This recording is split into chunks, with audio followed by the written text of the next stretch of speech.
Are we? I think we're here. Okay. Meeting is now streaming live. Hi, I'm Jeff, and I'm here with Nemo from New World Chaos. And today we have the Gray Defender. He was a guest on our show at the end a few episodes ago in our audience participation section. And we enjoyed the conversation so much that we decided to ask him back on. So we're very grateful that you rejoined us. Um, Gray, I'll let you introduce yourself and talk about whatever you want, but one of the things you had mentioned is group dynamics. And Mm-hmm. so I'd like to at least to visit that topic Okay. at the beginning. So I've so when I noticed a lot of SJWs do in their base theory is that they tend to be very collective with their thoughts, and everything is based off a collective. It's not the individual white person, it's the collective white people, or it's not the individual black person, but the collective black people. And the problem with how they phrase that is that they are denying that the individual has two minds, one of a individual input and their group mentality. And the biggest problem I see is that they're trying to blame the individual mentality for a group mentality. So basically, the concept of groups is that whenever you are in a group of people, every single time you're grouping with people, there's I would call social expectations. So if I'm hanging out with people and I know and they know we understand and play D&D together, the social expectations of that group and the knowledge pool is going to be different than say me talking to a bunch of philosophers and know a bunch of philosophies and having discussing in that group. Now, the individual, it's not they modify their attention based on the group they're in. So if some type of humor is okay with one group, they'll modify their behavior to match that group.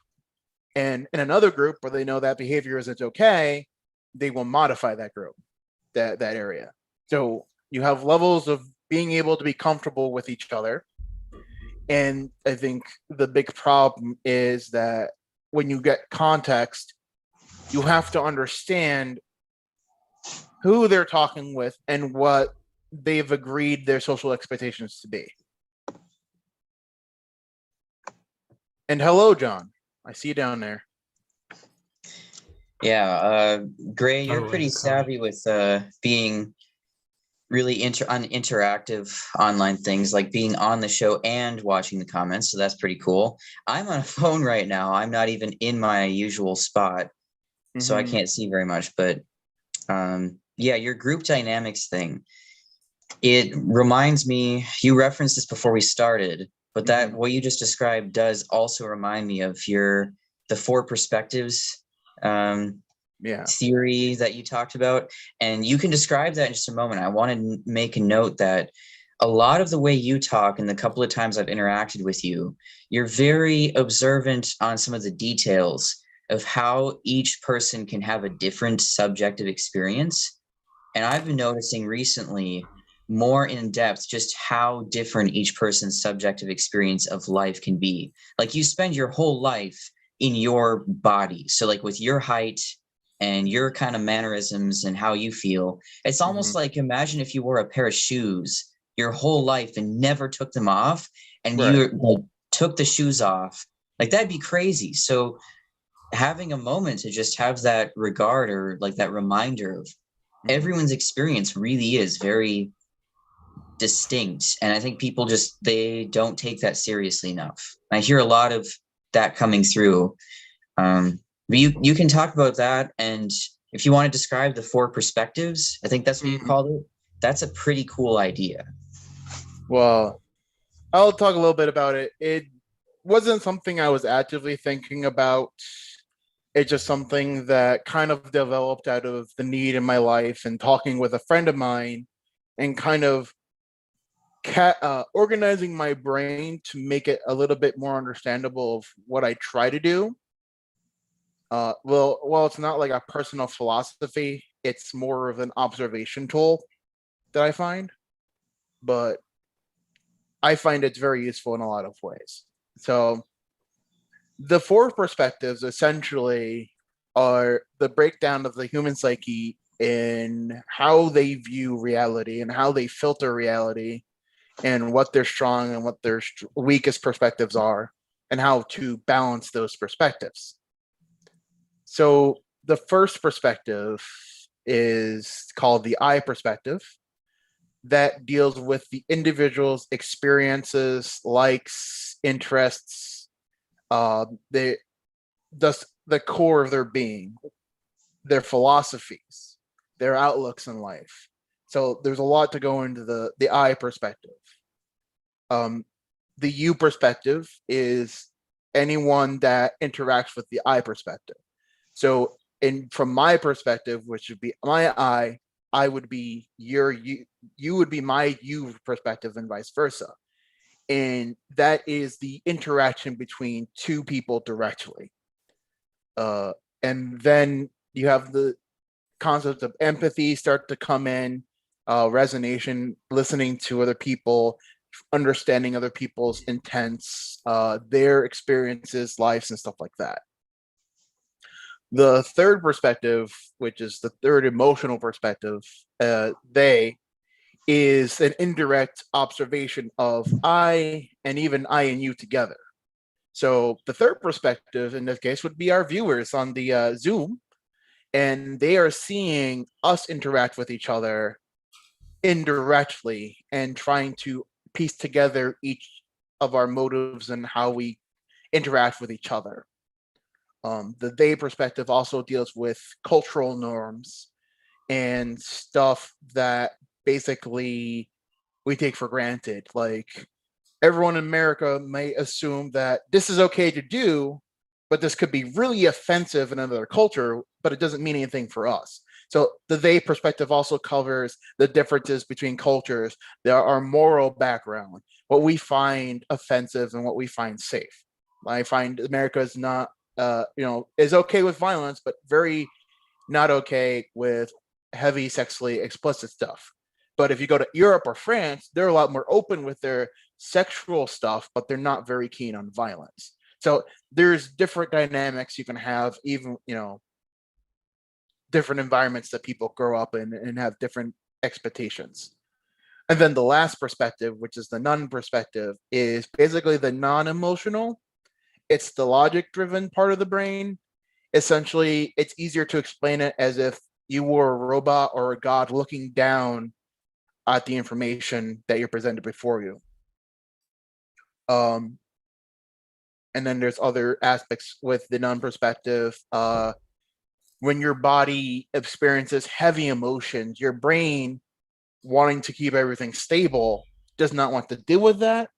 And so what your brain will do is will shove those excess emotions into a part of your mind. And that's where you get that numb feeling from, because it's your brain partitioning and isolating those emotions so it can continue what it's doing to keep your body regulated. And basically, those four perspectives, people generally naturally have perspectives they're strong against and perspectives they're weak with. For me, my strongest tend to be my none perspective, and I is kind of halfway, and then my lowest, weakest perspective is the you perspective. Interesting. So, do you guys have any questions regarding the basic structure of those four perspectives? I think it makes a lot of sense. I think you gave a pretty clear description, and I've never heard, it's always amazing to me when somebody comes up with an idea that takes something so basic and presents it in a totally different way, or just like highlights something that most people kind of brush right by. Like most people in their native language will learn I, you, me, they, nobody. by the time they're like 5, 6 years old, easily, maybe 3, 4, even probably like 3 years old. They'll learn those words, and maybe they'll learn how to use them more effectively by 5 or 6, something like that. But and then the fact that you're saying, oh, people have different skill levels or intuitive tendencies towards certain perspectives. I wonder, I'm sure that that's a way that you could almost measure somebody's empathy, or you could even, it almost sounds like that could be a personality test even. I do think some people get a little carried away with personality tests.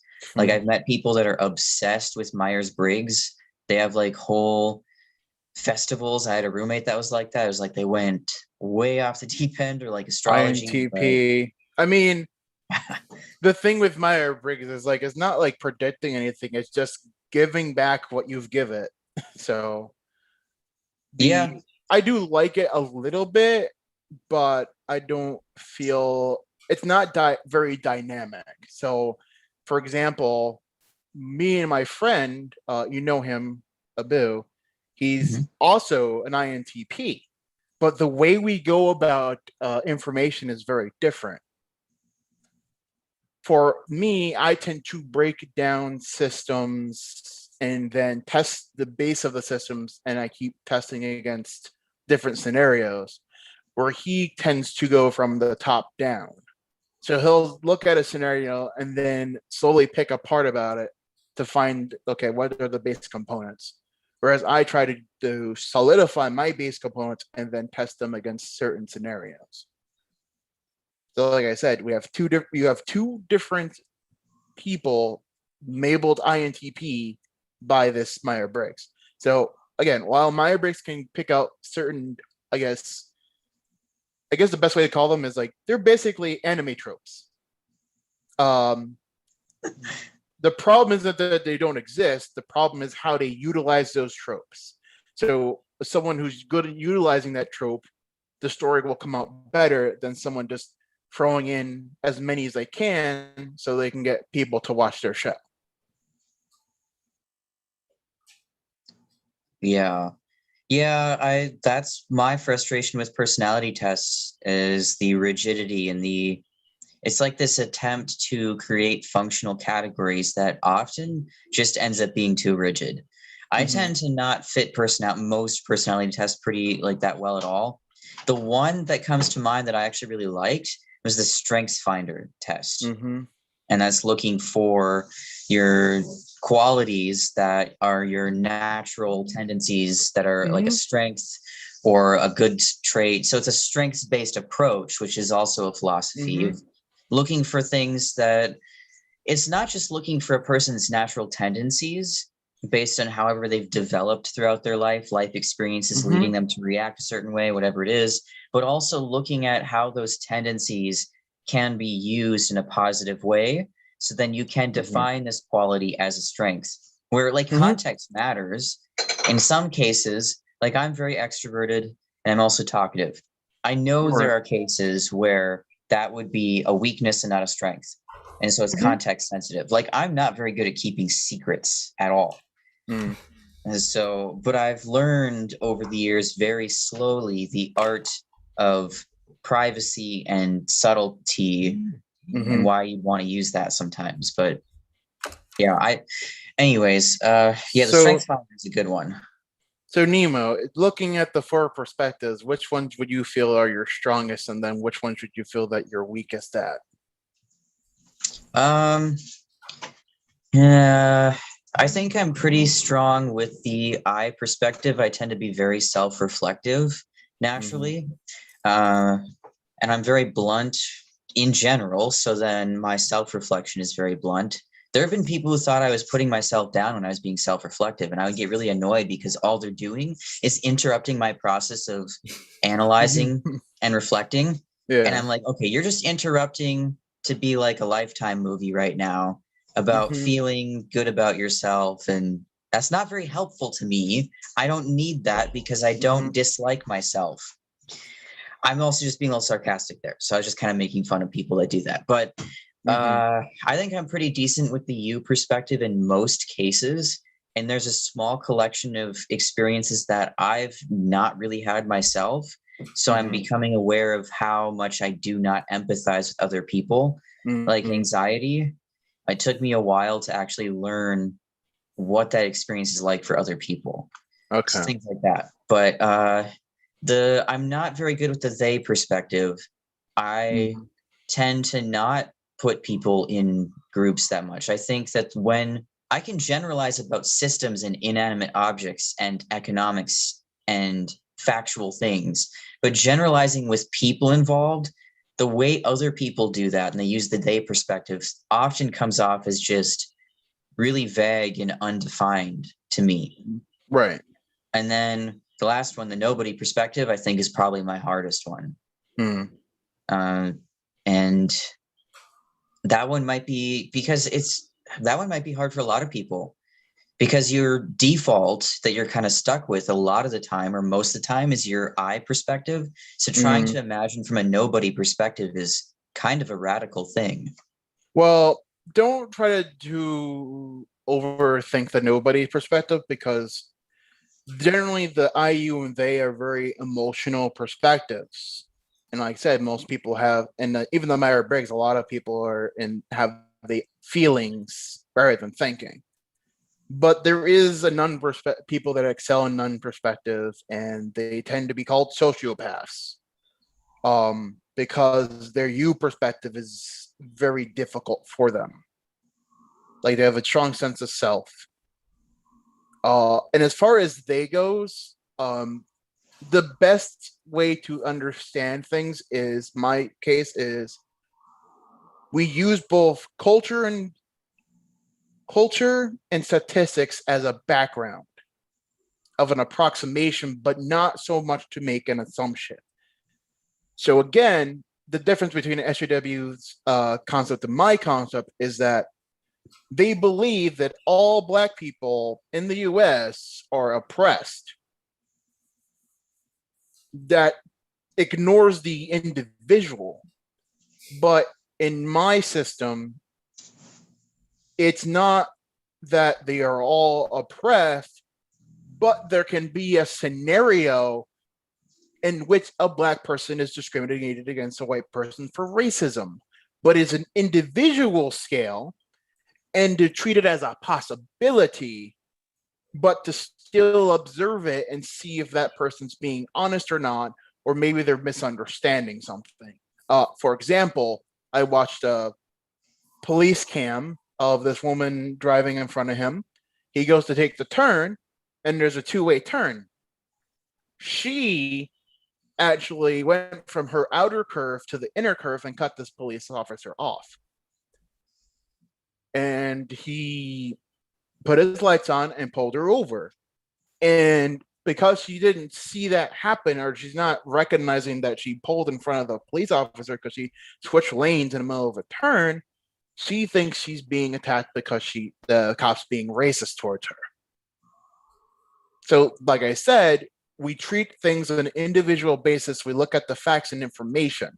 There could be cases of racism, but that is not the operas mandi that we assume that every single Black person is racist. So I feel like I said, you have to use all four perspectives. If you just rely on the outer information of a they, then you're not really going to know the entirety of the situation. You need to talk to the people there. You need to observe their information from a none perspective, and then also reflect on the self and try to understand from your perspective of from their how their interaction, from how you would react versus how they react, and see the disparity. But who's going to do all this, though? Who's going to do all that? Especially if they're being actively taught not to do that now. And Right. Critical taught. thought has been thrown out the window. That's the biggest problem, is that people need to understand what they do know, what they don't know, and be open to information that, again, emotionally charged arguments may drag them into being emotional, but they have to keep their mentality about them and be like, does this make sense? or am I getting dragged into someone else's argument? Hmm. Yeah, I do understand Jeff's sentiment that, I mean, a lot of people are just not motivated to go in depth. And I mean, if we're talking about motivation, I think when I connect with people, we can have a good connection that taps into their motivation to go deeper if we're connecting on a topic they already care about. Mm-hmm. And Gray, I think me and you have this in common that we can get creative with ideas. I'm a big Mm-hmm. idea guy. If you get me on a roll, then I'm just gonna, ideas are gonna come out faster than I realize I'm creating them.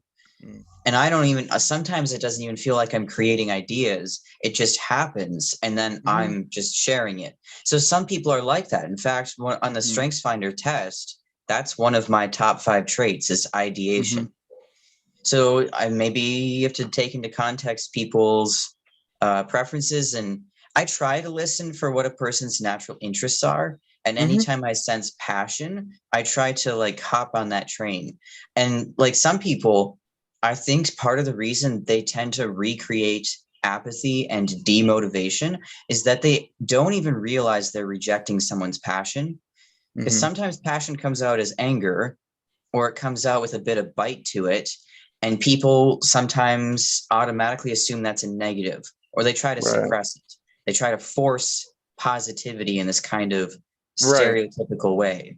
But I try not to suppress anything or control a person's reaction and kind of prepackage it and Mm-hmm. make it acceptable. I'm just like, however they're going to react, there's going to be parts of them that's annoying or that's obnoxious, parts that are interesting.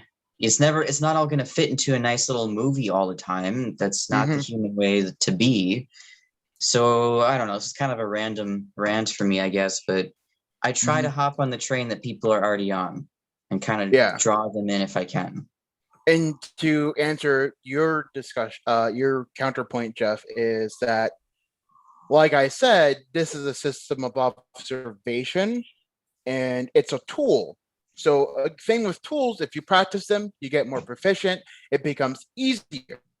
And there are benefits to understanding and using this tool. Because if you understand the framework where your perspective works, then you know better of what you can work on. You can work better on reacting to people and kind of avoiding situations where you wouldn't want to be, and you have a better scaling and understanding of people overall. And when you understand people a little bit better, you feel safer with how you share your information with them. So it's not just, oh, this, I have to think for all 4 perspectives and what do I think this, that, and other. There are, I call them little training examples just to kind of practice out each perspective. So, like I said, if they're not interested in that and if they want to think about it, I'm not going to force them. I'm not here to force anyone. I'm just here to explain my perspective and view of how I view the world. And people can either accept that or they can move on either way, or they can critique me. And I welcome critique because it helps me refine the system better. And this is something you've already developed. You have it This already is developed. this is something I've been working on for a while. Like I said, I'm more of the intuitive type. So, like Nima said, me and him share that intuitive creativity. My theory tends to evolve more when I'm interacting with people, when I'm applying it, when I'm using the tool to observe different people, when I'm, just explaining it and people have disagreements and stuff like that. Every experience I have with it, I tend to tinker and manipulate and try to make it more refined. Jeff, what do you think about the 4 perspectives thing? Like how do you react to it? Does it seem like you could imagine it like using it, or does it kind of strike you as odd? I can relate to some of it. Like you, I think I'm better at the I and the you for sure. The they is probably my weakest, and then that fourth perspective, whatever you call it, the Non-perspective. non-perspective, I kind of have to work at too. So I definitely have some that I'm stronger at than others, but I had learned about the Ken Wilber quadrants a few weeks ago and applying those to social justice. And so when he started describing these, that's what it's reminded me of. And I started to map them onto the Wilber quadrants. But then I realized about halfway through that they're not gonna, they're capturing two different things, and they're not gonna map precisely. But the Wilber stuff had me thinking about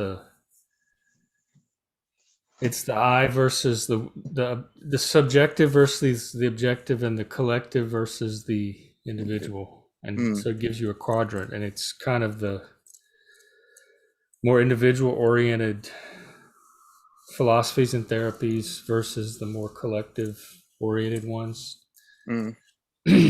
And social justice definitely falls on the external collective side of the quadrant. And so that's what it was bringing to mind. A lot of what you said was this other quadrant system that I had just learned. Right. Ken Wilber, Wilber. Can you explain what this quadrant system is? Can I give a general overview?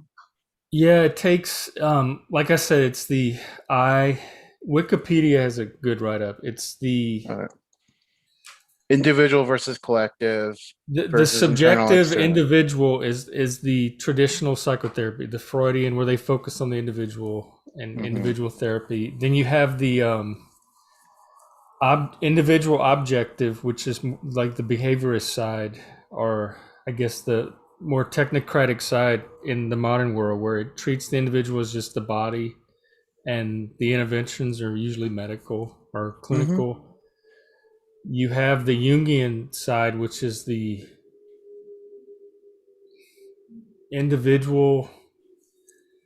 It's internal, not subjective. So it's the internal collective. We have the collective unconscious.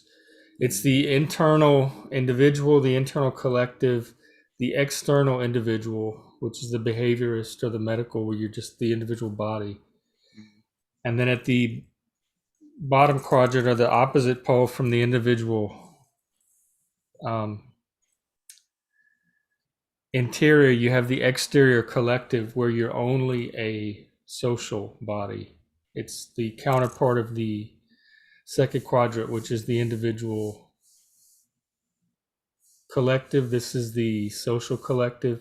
And that's the quadrant that describes everything about social justice that I react to, and all of my criticisms and objections to it. Is it's like the fourth quadrant is completely leaving out the first quadrant and a lot of the second quadrant too. I mean, that third quadrant. So when you look at the social justice from the quadrant system, there is a place for it. It's just very much out of bounds right now. Right. And it's eclipsing the other quadrants. And maybe if it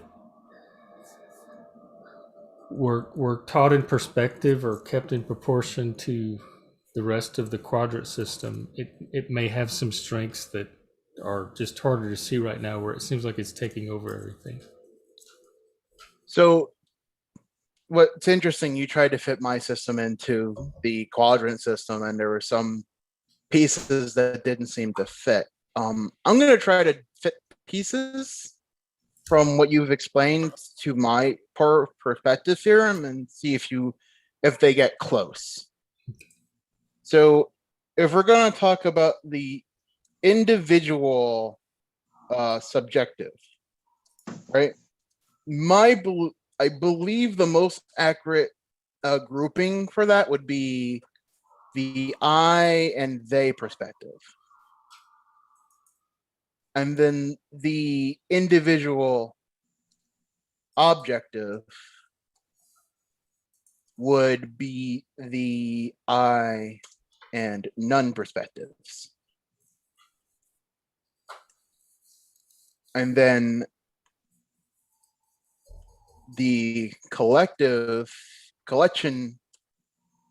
subjective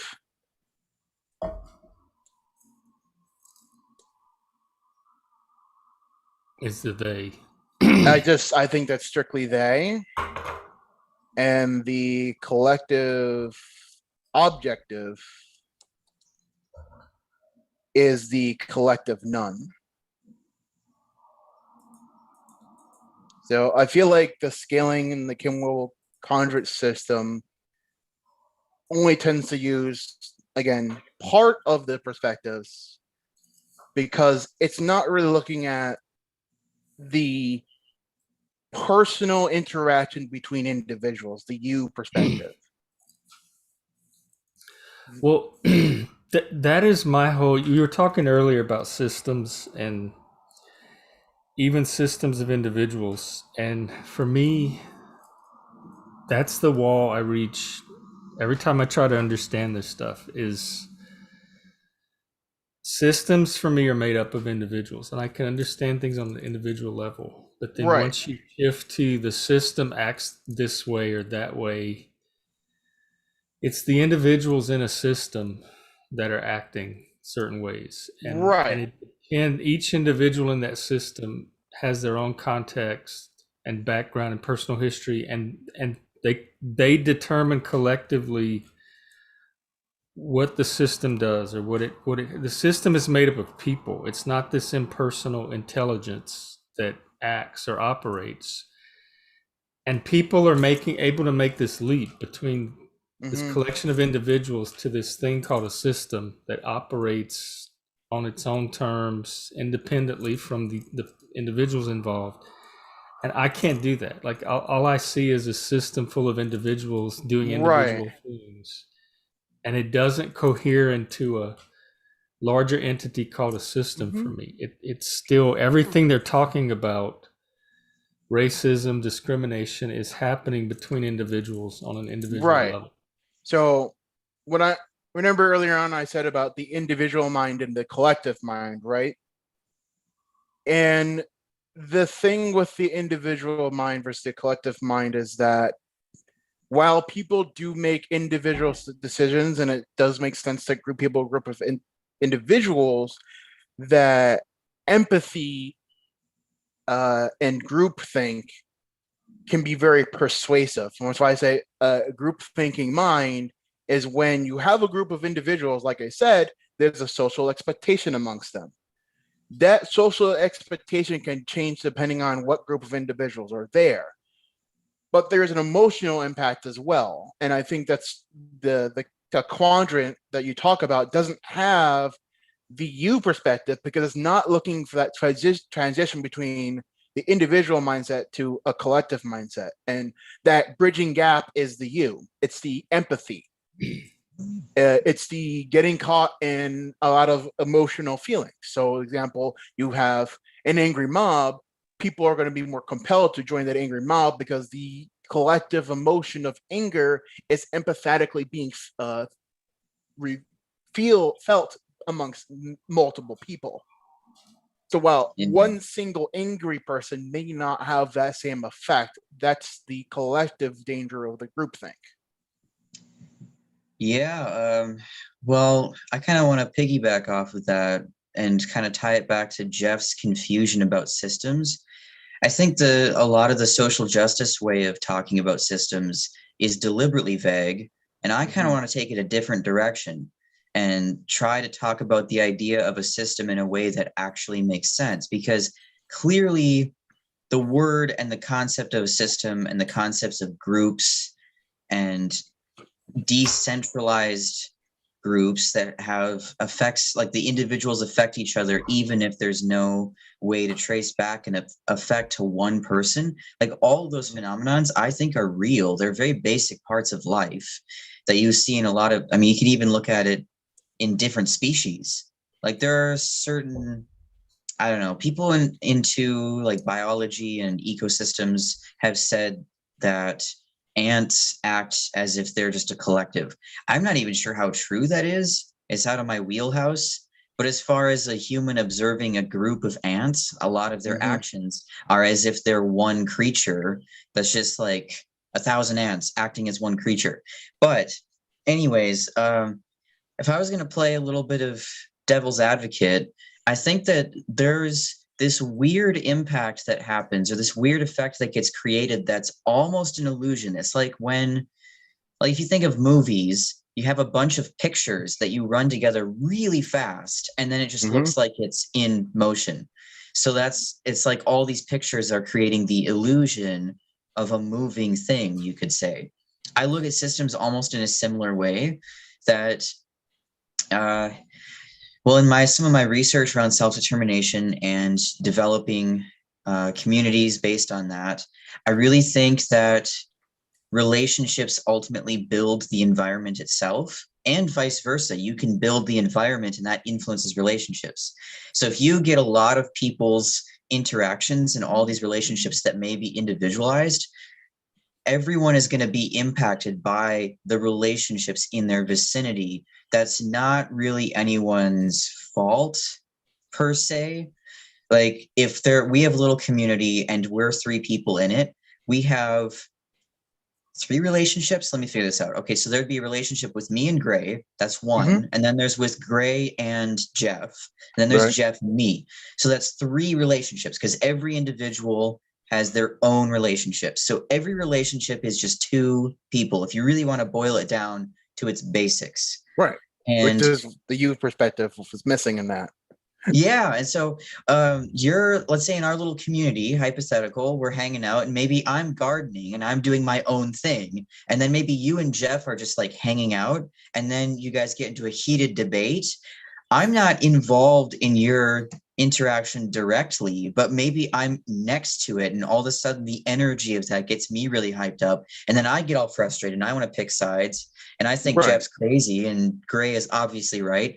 So if you multiply that by 100 or even 1,000, and you have all these people in a society, in a series of chaotic groups that are sort of connected, not really, eventually you get these systems where, and as an individual, you're impacted by all of like other people's interactions in their relationships, where you don't play an active role in those relationships.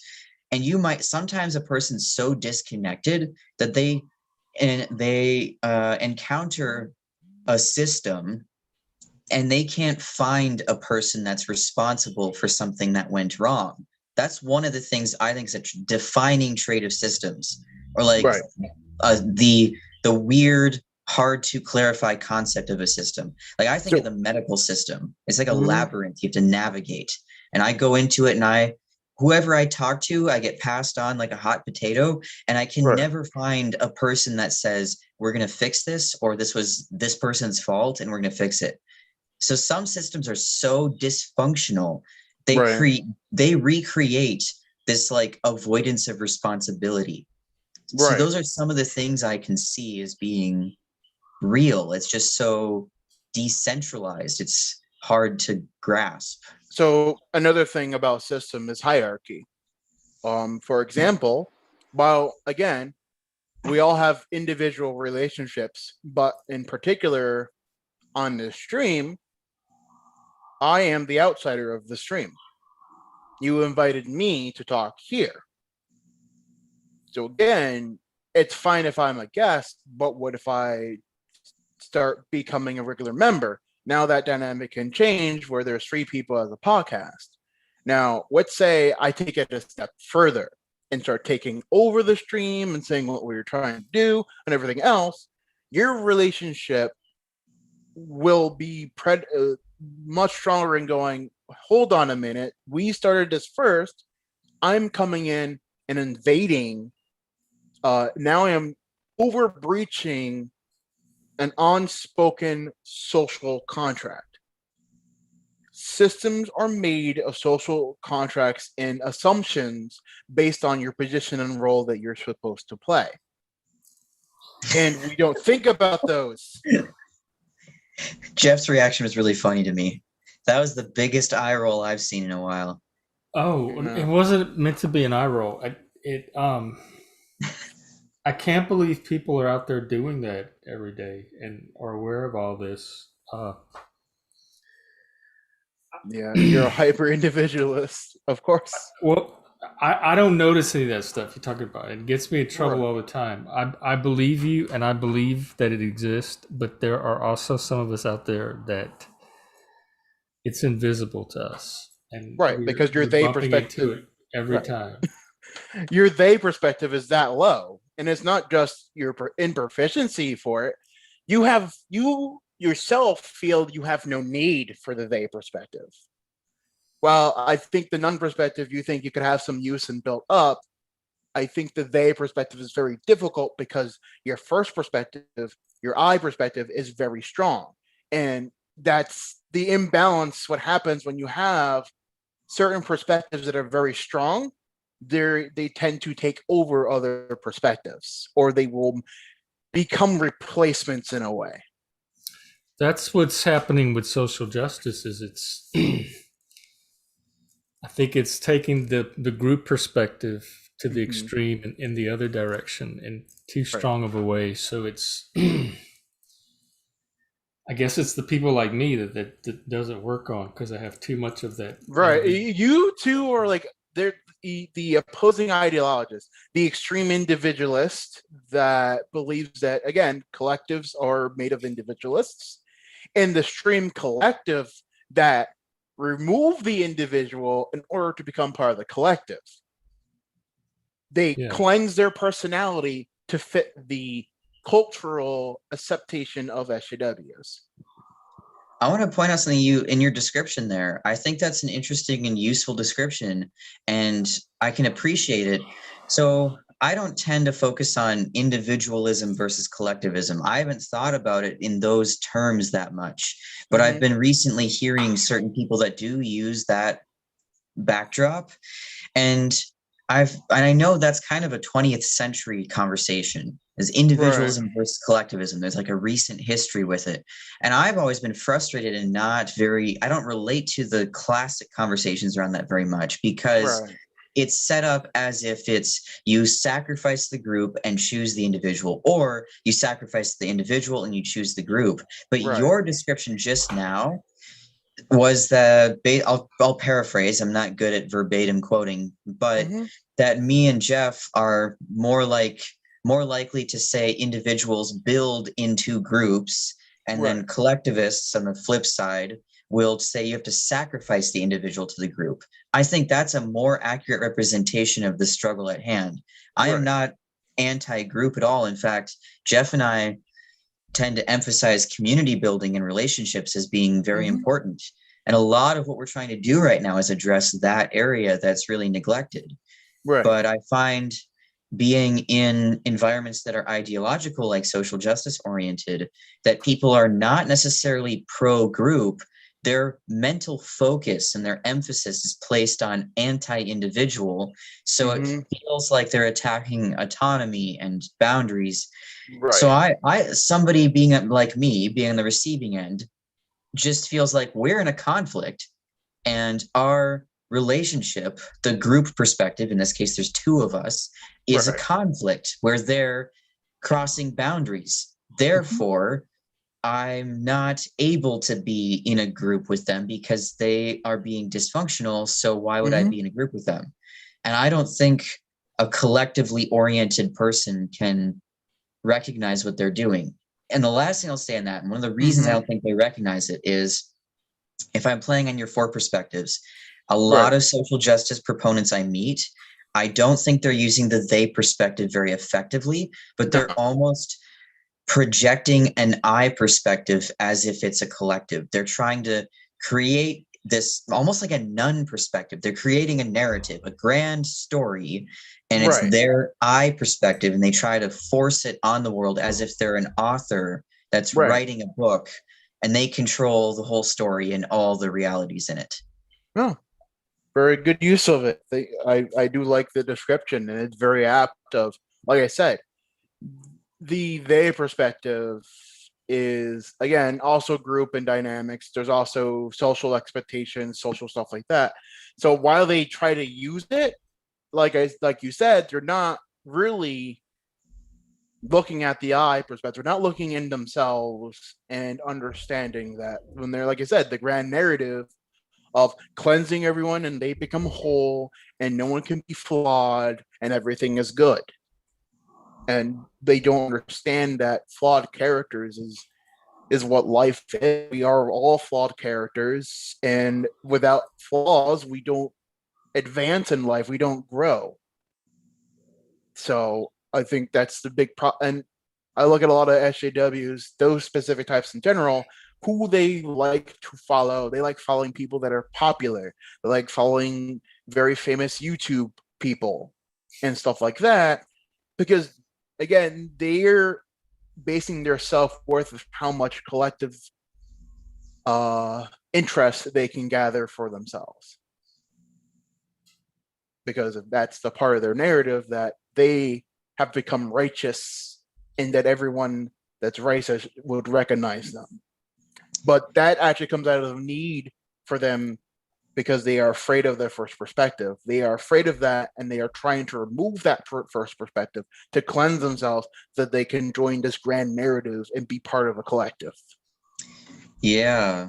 And then to bring it back to the thing that Jeff referenced, the 4 quadrants, that Ken Wilber thing, that it seems like it is this almost hatred of subjectivity and this desire for objectivity. And I find that people who have that strong desire tend to be pretty ideological, regardless of what their particular ideology is. You could even boil it down to this archetype of the ideology nests, the nests of the thing, which is a silly way to describe it. But if I'm really getting to the root of that, and like it's an essence, I think mental obsession and overthinking, spending too much time in your head and trying to use your brain as if this is the god of reality and interpreting reality, that everything you interpret through your mind is the end all be all and it's going to be objective, which is crazy, because that means the more they try to escape subjectivity, the more they get lost in their own labyrinths. Yeah, it's kind of the irony of that, of the oh, I'm a rational person, so much so that I've ignored my emotions, because their emotions are still there. They're just ignoring them. They're not realizing that they're making emotional arguments when they believe they're making rational arguments, because they're not keeping their emotions in check anymore. They're not checking their ego, essentially. Yeah. It gets really confusing because wasn't there something, this was getting passed around, like a museum released something that's a statement on white supremacy, and it was just a list of ridiculous things, and one of them was whiteness. It's like a list of whiteness is blank, and one of them was logic is considered whiteness, that prioritizes logic over emotion. It was really strange to me, because I think, isn't that kind of an emotional argument? Yes, it is. It's ironically, it's ironically a very emotional argument, but at the same time, like I said, SJWs believe themselves to be logical. This is the logical end, and they are right in how they think about this stuff. So it's very hard for a lot of them to recognize, because they don't have the self-reflection. And it's funny, because I think that's why you see like the left eats their own, because they're so absorbed in the collective and having that narrative, that they don't realize their individual stuff and what they say and stuff is also under scrutiny. So they kind of separate themselves from themselves, but again, the past always comes to haunt certain people, and they were once just individual people that were just sick and tired and very lonely, I think the best word to say it. And so they try to discard themselves to go back. But you have people wake up from that, because the collective reaction to them is so visceral that they had to look back upon themselves. And that's how kind of people kind of snap out of that narrative. They start looking at, oh, this is my personality, and this does not mesh with this collective narrative they're trying to build. Yeah. A lot of the people I've met that left social justice seem to all share a tendency, like an intuitive sense towards their own autonomy and being skeptical of authority.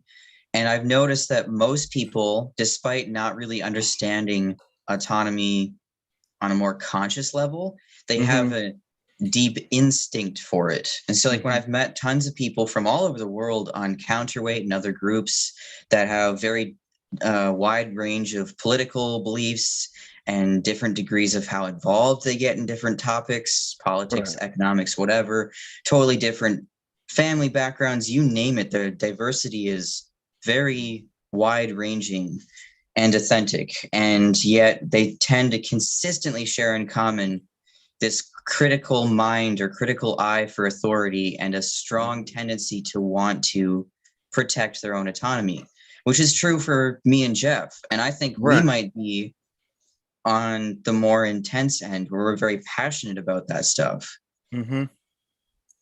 But with the other mentality, you have to understand that authority brings stability, and stability for people brings peace. So some people are willing to give up autonomy and for authority, and that's the whole social expectation things.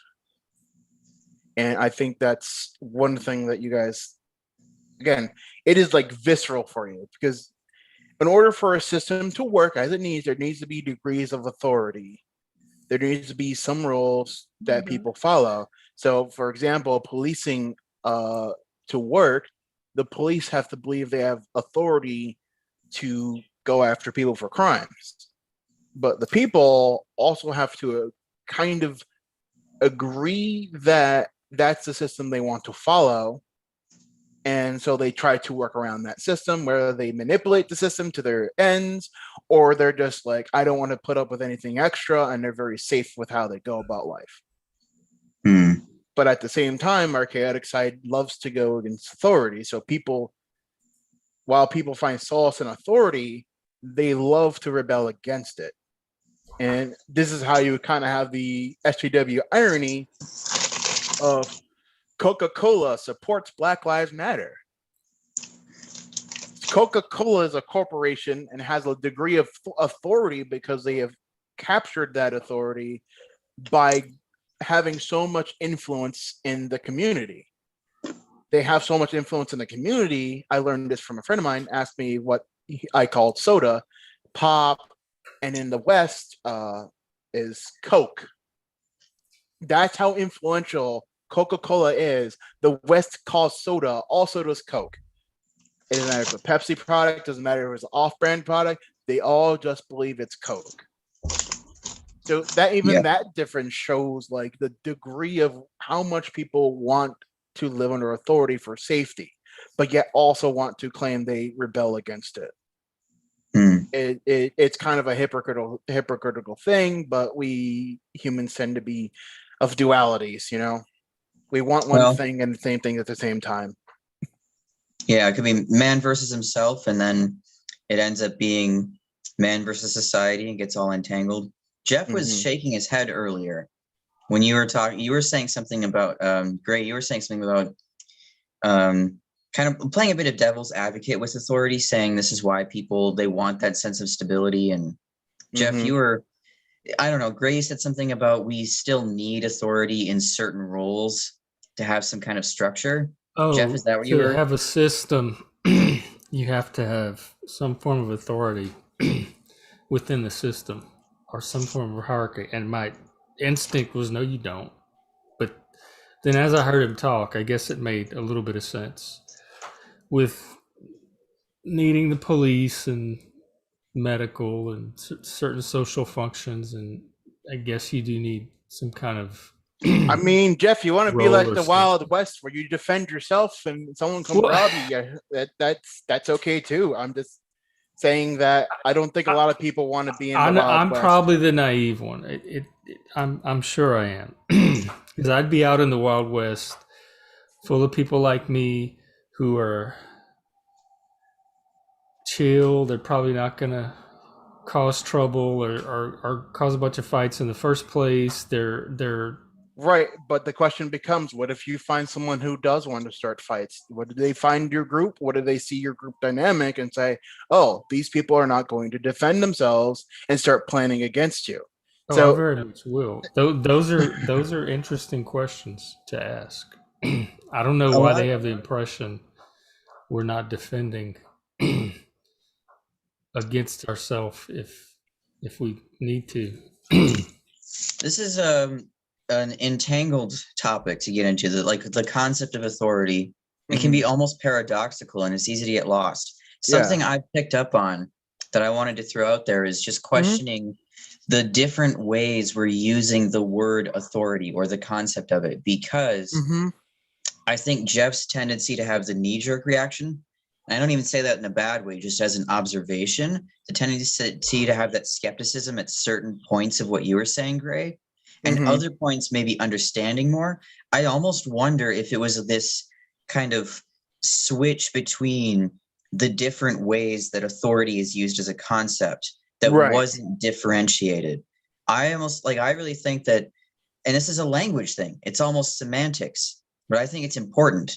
Like, I tend to default more towards using the word authority in an absolute sense of authority over another person. So it's almost Right. an opposite to autonomy.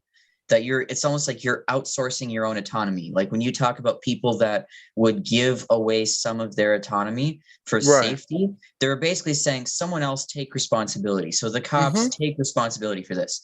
Whether that is functional or not, Right. well, I don't know, to be determined. But so that's one type of authority. I think Right. that's the type that me and Jeff were probably more critical of naturally. Of Like when people course. say authoritarian or like Mm-hmm. authoritarianism, now all of a sudden it's an ism and it's like a system. And the question is, are there a lot of people that are subjugated to someone's authority who did not choose that person to be in that role? So maybe there's questions there. The Right. other way the word is used, though, that I think is the second most common way, is authority based on competence or Mm-hmm. skill or functionality. So when a hierarchy is formed naturally and organically, Right. usually it's based on skill, knowledge, specialty. And I think those tend to work better. So that if you find you're in a situation where you can't get around the need for authority, one of the Mm-hmm. ways to significantly improve it is to aim for a hierarchy that's based on competence, skill, wisdom. And at that point, it gets really meta, because then the quality of that hierarchy depends on how skillful, wise, and knowledgeable people are who are building the hierarchy. So if Right. my values for what is considered skillful are really bad values, if I am bad at determining the quality of skill and competence, and I'm hiring people, then I'm going to Right. hire people that suck, and my hierarchy is not going to make any sense Right. because I'm not skillful enough. So there's layers to this, and it gets a Yes. little This is why I used disorganizing. authority as that. That's why I used authority in both ways throughout my speech, because again, the term is both aspects of it. And like I said, some people mistake the second version for the first. Mm, So again, while they believe they're hiring the most competent people, they're really not, because the base consumer is not trying to look too deep into the product.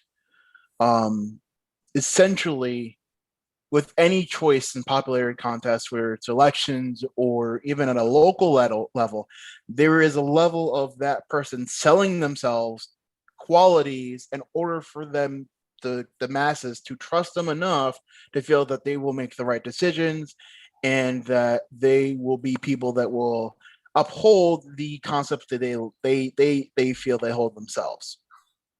But the problem is that the populace does not check up on these people. They take them at face word, or they just assume it's part of the game, and they will go with who promises them what they want at the time, rather than going through how they're going to achieve it, what, like, any details of the plan. Like, that's the biggest problem. And then you have people where they know this, they lie year after year, and they've become disinterested rather than trying to fix the system, because it takes a lot of energy to change momentum of a system, because the layers of how authority is obtained and how they are managed is very important. But the biggest layer of authority is of the masses. If the masses do not act in a way that is imperative, then the system, the people that are using that system, using those social expectations to manipulate their goals. For example, one simple thing everyone could do, and everyone agrees, is that senators and and House members should have a certain amount of terms. But what politicians tend to do is distract people so they don't come to those commonalities.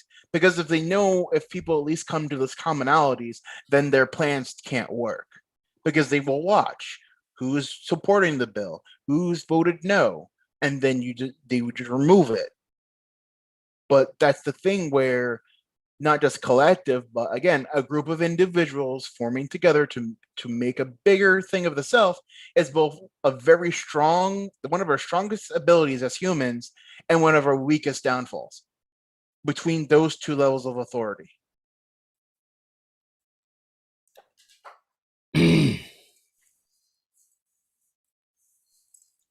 Yeah. There's a lot of nuance to it, and I find it's kind of concerning how little time people spend on some of this nuance and some of the layers, and then looking at some of the reactions. I guess to some level, I do empathize with Jeff, feeling like he's maybe unaware of some of the things that other people might notice. He's like, he's not neurodivergent, whereas I'm not, but I still find that I don't always consider all these different factors. And then the context too, like a particular type of context has implications for the authority. Like say in a political context, or like what bill a person's going to pass, or in Congress or whatever, there's those social implications for what the rules are that maybe no particular person is even enforcing. It's just that human beings can get into patterns and habits, and then they just follow along because they don't necessarily stop to think, should I go a different direction? I honestly think it takes a lot of brain power maybe to just pause and constantly be creative and always think of doing something, like reinventing the wheel. So you fall into patterns every day just to save energy. But I fall into patterns a lot. I've fallen in patterns so much that a few places around here, fast food places, know my order now, and they said like, I went to Sonic and I put this order in, and they said Kevin, and I'm like, oh god, they know who I am. Because people, as much as chaotic as people are, we love patterns. We love the stability of patterns, even down to what our TV shows do. We'll want a show to be a certain way forever, and it may not be. And once it starts not being that way, we may just turn it off. So a lot of people will kind of roboticize themselves because the least amount of energy you have to do is just do what your body's used to. And you can definitely experience this. Drive down a new road, get to a spot, and then turn around and go back, and you will feel such a difference.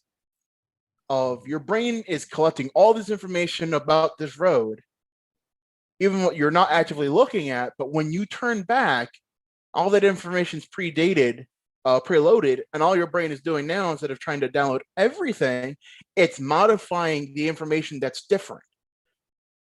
So when you drive back on a road, it will feel a lot shorter than your drive outward towards a new place.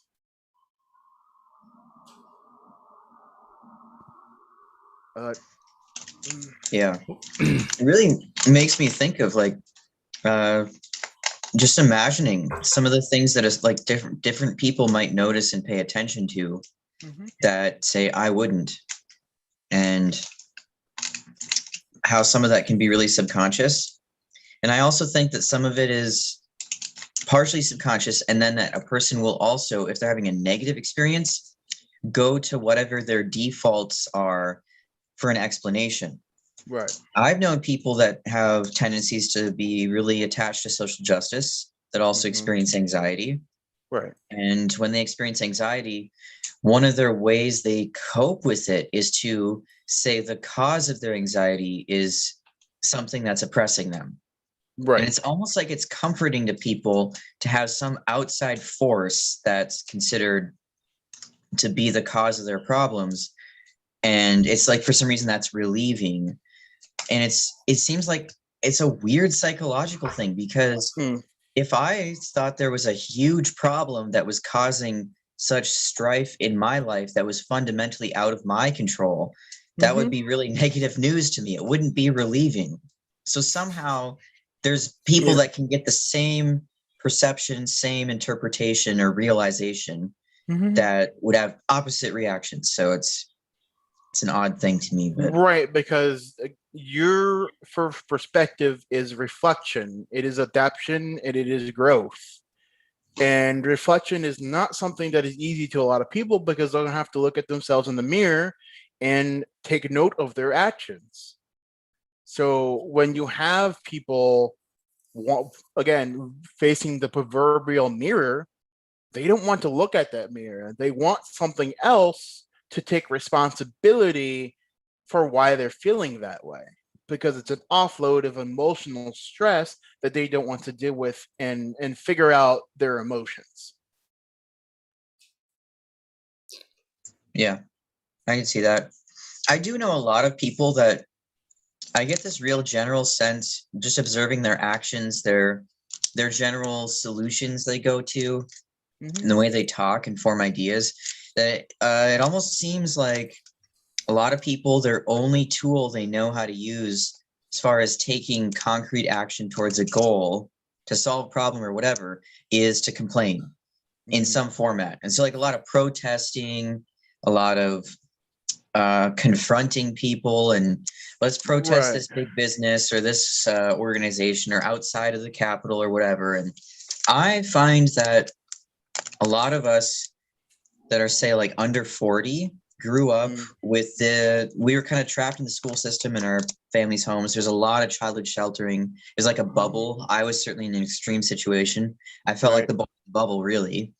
But when I was in school, being really separated from the outer world and feeling as if I was in this little bubble and I had to just kind of imagine what was actually out there.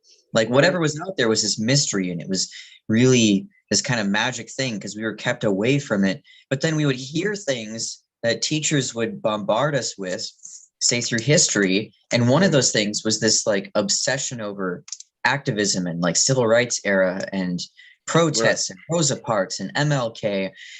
And so it's this disconnect from most actions you can take of here's this type of job I'm going to get, or here's this training program I'm going to do, or I'm going to move here and I'm going to try and learn this craft and sell it as an entrepreneur. All these different things you can do that many kids, we had no experience observing, but we did hear about all this protest stuff. And now there's all these people around me who are adults where it's like, that's all they know how to do is protest.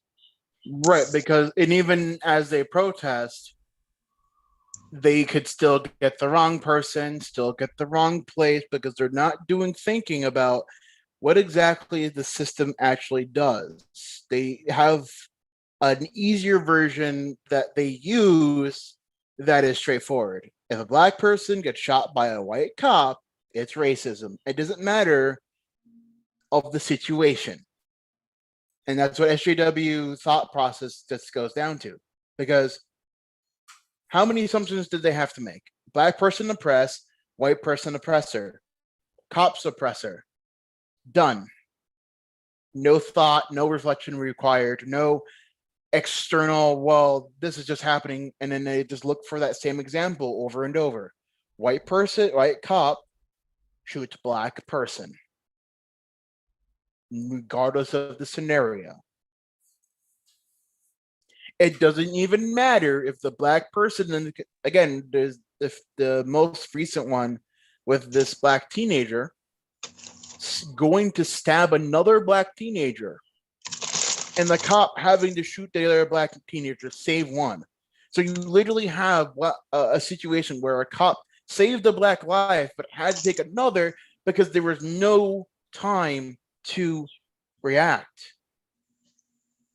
And people are angry because, oh, why didn't you shoot the knife out of the hand? Why didn't you shoot the limbs? Why didn't you shoot it in the air? And these people talk about these situations, and you can tell these people have watched too many movies because they think this stuff happens in movies and that it's possible to do this stuff. And it's not. But that's people who live in narratives tend to have I have to have that positive point of view. It has to be as black and white as easy as it can be. There is no time to look at the hard realities.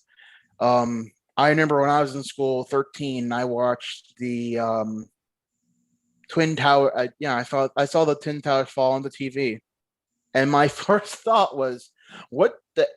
I guess they're getting revenge for what we did. Our government did to them in the Cold War." That was my first thought as a 13-year-old kid. And this information was from my classes and picking about information from my classes that existed. Wow. But that's it. You have to have context of what you're looking at. And people don't try to get context because the problem is that they're fed so much garbage that they can't, it's too much effort to try to separate the recycling from the garbage in a way. The mental labor is extremely hard. And I don't blame them. It is very hard. I know certain news places you can't even watch because how can you tell they're telling the truth or they're manipulating half the truth or information? You have to read for the article and see where their thoughts are. There's a lot of stuff that goes into observing information and interpreting it as well and separating what is opinion and what is fact. Yep. Yeah, it's I say try to figure for each person when it's overwhelming, and I understand that people would feel like it's just too much, even if you mean well. And my strategy is to figure out what are the few things that I think are basics for life, and try to have kind of a decent quality understanding. And as far as philosophy or daily activities like regular exercise, good diet, whatever things I think are basics that I think most people would benefit from finding some use of that. And then once you got your basics kind of clarified a little bit, kind of where you want to go with it, maybe figure out your specialties. And I find a lot of people are pretty aimless, and so they get overwhelmed. And it's because, well, one of my passions is youth advocacy. As a youth mentor, I tend to look at the fact that childhood play gets interrupted by schooling, parents trying to be controlling. And so people don't get the opportunity to develop their intuition for going with their interests and passions and where that would lead them to specialize naturally. It's like this outside set of values is pushed so heavily and it doesn't work. And now there's all these people that are adults that I see that don't really try to look for things they're interested in. And then they just get overwhelmed by how much information is in the world. And then also on top of that, all these social expectations and relationships they're trying to uphold. So there's a whole navigation of the social expectations and the social relations they're having with people and those dynamics and those dramas. So when they're not interacting in a way that makes sense because they're not sure how to go about it. Some people go to 0 to 100, where they go, I'm not going to trust this person to, here's all my information. And you really can't do that and force those types of relationships because they set up for failure more often than not. You have to give time and patience to get an understanding of someone, and over time they will show pieces and bits of you as they get more comfortable with you. Yeah, it depends on the person too. I tend to be very open, and some people probably don't even realize it. Like I've had people say, "Wow, that's really cool. You trusted me to share that with me," or whatever. But I'm just like, I hate to be a disappointment here, but I'm just like a really I have no secrets really, but Mhm. yeah. Jeff, you had anything you want to talk about or respond to? No, I just wanted to let anyone else that's out there watching know that if you want to comment or have questions or join us on the show, this is the part of the show where we take audience participation. So just let us know. You can let us know in the comments or email us at jeffandnemo@gmail.com and we'll get you on somehow. Yeah, it's well, I since I'm on the phone, I can't really see much of anything except for what we're doing right here. Do either of Mhm. you have you either of you seen anything in the comments or I haven't seen a little bit too much from the group. I've been keeping an eye on the chat. I split screened it a little bit, but not too many people talking. If anyone's still out there, feel free to say hi and introduce yourselves. Yeah, come hang out with us. Yeah. So I got on yeah, Wow, this my of show. voice course. is Just really going. say your mind, and we'll go through it piece by piece. Yeah, I'm not afraid, I encourage people to if they want to roast us or make fun of us or play devil's advocate or air their criticisms, that's a lot more fun when you're open to the whole buffet of interactions and you don't know what's going to happen next where it's unpredictable. It's a nice thing about a live show. But Yeah. I don't know. I'm hoping that maybe we gain some momentum and we can get more participation over time. But it takes time whenever you're a new show and nobody knows who you are. We're nobodies right now, which is funny because I think Nemo means nobody. So I guess that works. That could be a strength. People need to take advantage of that right now. Sometimes the strongest power is to be no one because no one expects the Inquisition. We're we're the Inquisition of New World Chaos. Yeah, Yes. we're the early adopters. Hopefully, we're trying to spark the fire of passion. We're trying to Mm-hmm. do community building. We're trying to like take the hypotheticals of having just conversations and actually see if we can do things in the real world with it. Like, I'm serious about Right. this stuff. I'm getting a camper van and I'm going to go travel more and check out other areas. I'm sick of the Twin Cities in Minnesota. Been trying to do stuff here for a long time. I've Mm-hmm. traveled a little bit. I lived in New Hampshire for a year for a movement called the Free State Project. And that was a wild ride. But I want to get out there more and I want to actually meet people. I want to see, like, even if it's conflict, even if it's difficult, Right. even if things are crazy, I don't want to just sit here and feel like me and most people I'm interacting with online and in person are just kind of stuck and aimless. Mm-hmm. And that's a frustration, I think, of what's like happening right now is that it seems like people are really aimless. Even if they had a simple goal, like something small that they can work on, something like build a Yeah. birdhouse, whatever. It'd just be so much better to have something. Right. And that's the biggest challenge is the transformation of self through small acts. Myself, I haven't really gone outside to take long walks. I've done it here and there. But what I have said to myself to do, and I did it a little bit before I even got on here, is that if I have about half an hour or so, I go on my VR headset and I play some Beat Saber. And I use that as exercise. So instead of trying to always beat the highest level, I'll just take something that I've beat before and go a little faster. And that is taking my passion and trying to push myself to do something more and to use that interest to get a goal for myself. And it's all determinant on how you view your perspectives and your interests and how you can kind of manipulate those interests to your own gain. For example, like I said, my U perspective isn't very strong. So I had to develop a non-perspective technique in order to kind of understand people from a logical standpoint, because logic is not as rigid as we believe it to be, because what we have is called emotional priorities.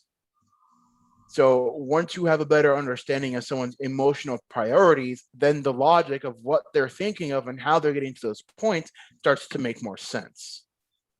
And so while I can't always communicate to them on an emotional standpoint or influencing their emotions, I try to give sense to their emotional thought process through the logic. So there's some examples of how you utilize your stronger perspectives to work on your weaker perspectives or to balance it out. Strengths-based approach. Mm. Yeah, I like, say, going with Strengths Finders. Another one of my top 5 is responsibility. So I really value taking responsibility. I think it's an empowering thing. I really believe that responsibility is the other side of the coin from freedom. And those are the two ways that we experience autonomy, is that if you feel it's something that's important that you're not necessarily enjoying, or maybe it's not entertainment, you might say it's responsibility. I am choosing to take this on. Responsibility, if you break it down. But if maybe it's something enjoyable and you just want to do it for fun, you might experience it more as freedom. But I find that like, say, taking that strengths-based approach or being aware of that makes me more aware that a lot of people do not relate to responsibility that way, and they relate to it as if it's a negative thing, or almost as if it's even a punishment.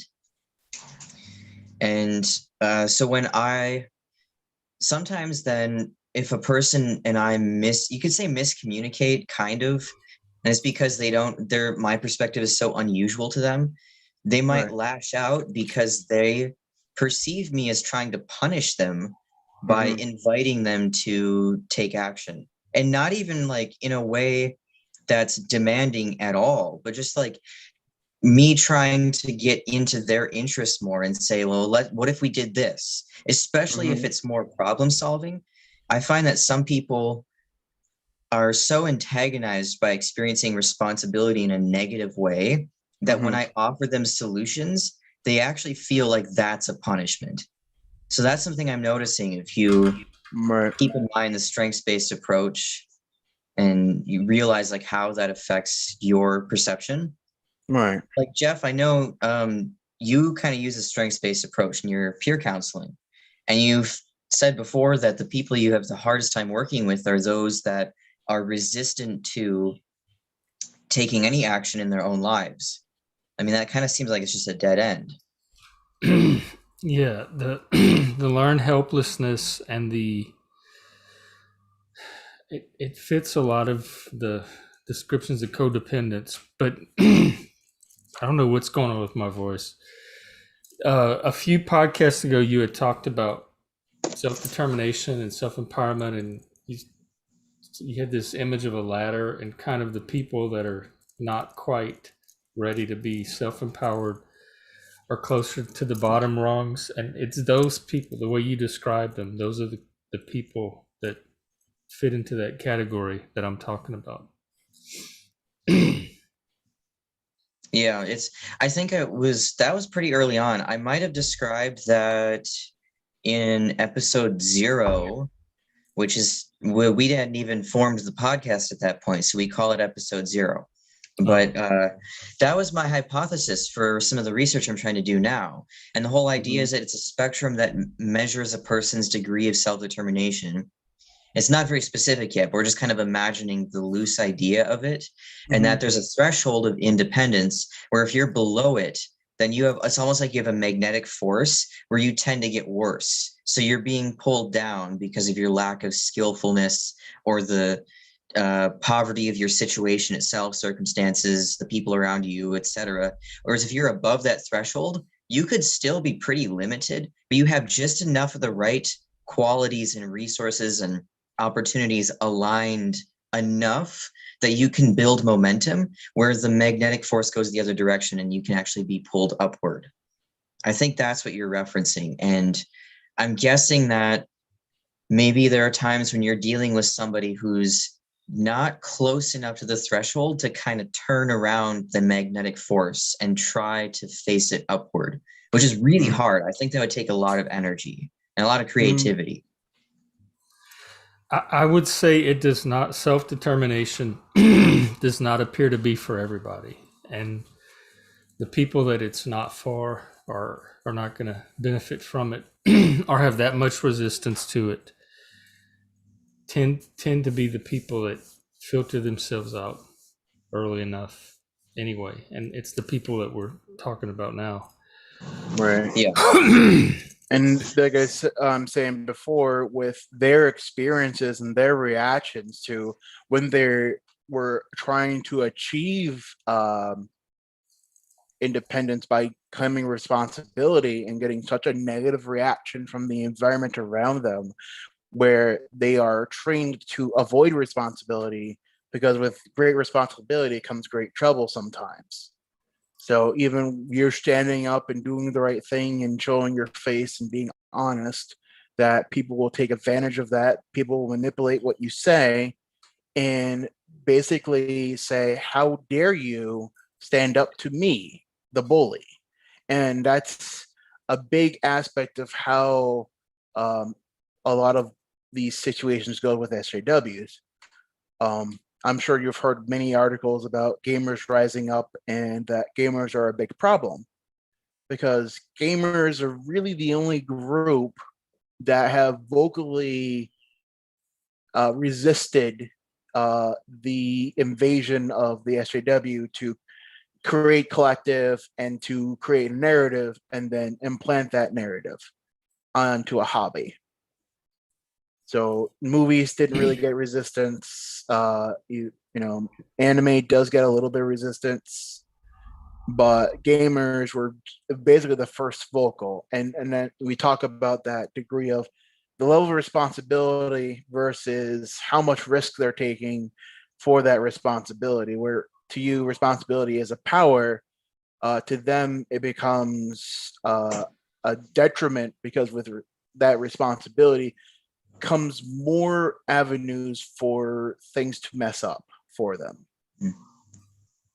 Yeah, that's a really good way of describing that. I definitely see it. There's trade-offs, and I mean, in describing autonomy as two sides of a coin, freedom and responsibility, I think part of that is that you have a sacrifice you have to make. So do you want freedom enough that you'll take responsibility in the cases where it really matters? You know, weigh the pros and cons, or are there's maybe certain circumstances where it's better if you don't take that responsibility? And it's, again, another one of those things that's really layered, because if, let's say I'm in a certain situation where I decide I don't want to take responsibility in that particular way, that is still technically my taking responsibility, because I'm choosing how I want to respond. So I'm saying it's this weird contradictory thing. It's almost paradoxical. So like every choice you make, it's like you are the person who's making that choice. It is not someone else's responsibility. It is mine. I'm the one who's choosing. And I think to some extent it has to do with how much do you want to take on and what actions do you want to take. And so if a person can learn to not view it as this total rejection and responsibility, but instead view it as a buffet and you're cherry picking and you pick the direction you want to go. Here's the action I want to take, maybe the type of specialty. I'll let other people deal with this other stuff. I think that's the most empowering way to go about it. I think the biggest mental understanding is that there's a lot of ways for you to take responsibility in creative ways, and that you kind of bridge the gap in some ways. So you try to find your passion and try to modify your responsibilities to deal with that passion, and going through with your thought process of how do I go about my dreams and aspirations and stuff like that. And I think the problem is that it all requires process. And if you don't know the process and you don't know the system, it's very hard for people to understand what responsibility actually does for you in a system if you take it in that way. Yeah. Jeff, we're getting kind of close to our time. I don't like to cut off things when they're going, like when it's a really cool conversation. I have to go pretty soon. If you two want to stick around for this cool part of it and not interrupt the momentum at all, Otherwise, I don't know, Jeff, what do you want to do? Well, you're traveling anyway, so it might be better to let you get back to that. And my voice is giving out or something. Uh, We Yeah. can go ahead and call it a day. I think it was a pretty informative podcast. And I Yeah. hope I've And learned I've again by interacting with you, I've learned from evolving this. Like I said, it's not something that I've developed and I can bring on. It's something that's living, and I've always like talking about narrative from a nun perspective. It makes sense because then a narrative is an impersonal view of a world. This is what happens, like a storyteller, as you say. So there is lots of ways to delve into these perspectives. So it's like very hard to be like, even though some people may have very similar skill levels, but can go about it very different ways. For example, a you perspective where you're caring and kind and trying to bring people in, versus a very high you perspective where you're able to manipulate people and be narcissist and be able to know what you can leverage against people and stuff like that, because you're paying very close attention to how they act.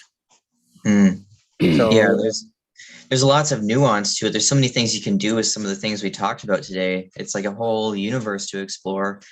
Well, Gray, it was awesome to have you on. This was a really great episode. I really appreciate both you being here. thank you. Anybody who finds our show, you can contact us at jeffandnemo@gmail.com, jeffandnemo@gmail.com, or, message in the live chat or comment on YouTube, all the usual places. One of the groups I'm active in that I reference a lot here is Counterweight. That's a support group internationally for people that are negatively affected by social justice. You can find out more about that at counterweightsupport.com. Jeff, do you want to reference any of our usuals, or we'll link to things in the description? Counterweight, CTA, which is Critical Therapy Antidote. There's the Back Porch, which I'll be hanging out at this afternoon after this is over. You can email Jeff and Nemo at Gmail for the link to that as well. All of my projects are starting to merge: the Discord, the Back Porch Zoom, Critical Therapy stuff, the other weekly Zooms that we do, and then our project with Neil, the podcast, is leading to some community building. So it's all starting to become one, which is good. Yeah, that's nice. There's some alignment and definitely some overlap. Yeah, okay. Well, this was great. Any last words, guys? I hope Have a you all fun have a good weekend. day. Yeah, have a fun Yeah. weekend. Relax. Problems will probably not go away, so might as well ignore them until you have to deal with them. Yeah. Yay, no responsibility. Let's all play ostrich. Yeah, Have a good okay. Well, Jeff, I'll see you next week. Gray, I'm sure you'll be around. And Yeah. catch everybody later. Yep. Stay in touch for sure. All right.